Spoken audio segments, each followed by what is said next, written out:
सालों से छात्रों का भविष्य बेचने वाले पेपर लीक माफिया के लिए अब संसद से आया है सबसे बड़ा संदेश। कई दिनों तक हंगामा, बार बार स्थगन, घंटों तक चली बहस और आखिरकार लोकसभा ने पेपर लीक पर शिकंजा कसने वाला बड़ा विधेयक पारित कर दिया। सवाल है, क्या अब सच में पेपर लीक का खेल खत्म होगा या फिर ये भी सिर्फ कानून बनकर रह जाएगा। नमस्कार साथियों, मैं हूं जयप्रकाश तिवारी। साथियों, देश के करोड़ों छात्रों की उम्मीदों से जुड़ा ये विधेयक आखिरकार लोकसभा से पारित हो गया। कई दिनों तक सदन में गतिरोध रहा, विपक्ष और सत्ता पक्ष के बीच तीखी बहस हुई, लेकिन घंटों की चर्चा के बाद ये विधेयक ध्वनि मत से पारित कर दिया गया। यानी वोटों की गिनती नहीं हुई, इसलिए ये दावा करना गलत होगा कि किस पार्टी के कितने सांसद पक्ष या विपक्ष में थे। अब जानते हैं कि इस कानून में आखिर ऐसा क्या है जिसकी पूरे देश में चर्चा हो रही है।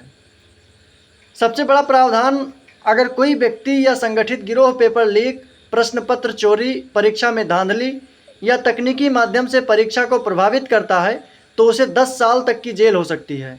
और इतना ही नहीं, दोषियों पर 10 करोड़ रुपए तक का भारी जुर्माना भी लगाया जा सकता है। यानी सरकार का संदेश साफ है, छात्रों के भविष्य से खिलवाड़ अब बेहद महंगा पड़ेगा। यदि किसी संस्था, एजेंसी, कोचिंग नेटवर्क या संगठित रैकेट की भूमिका सामने आती है तो उसके खिलाफ भी कड़ी कानूनी कार्रवाई का प्रावधान किया गया है।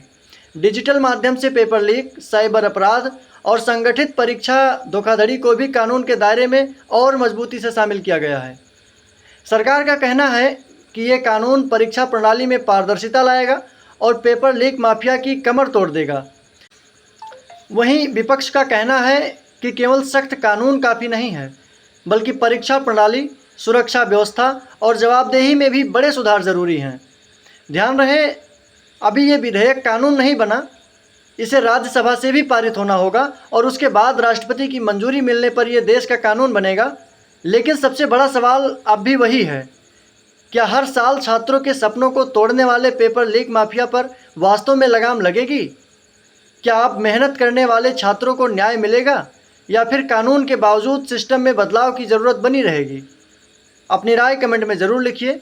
अगर आपको लगता है कि छात्रों के भविष्य के साथ खिलवाड़ करने वालों को किसी भी कीमत पर बख्शा नहीं जाना चाहिए तो इस वीडियो को ज़्यादा से ज़्यादा शेयर कीजिए।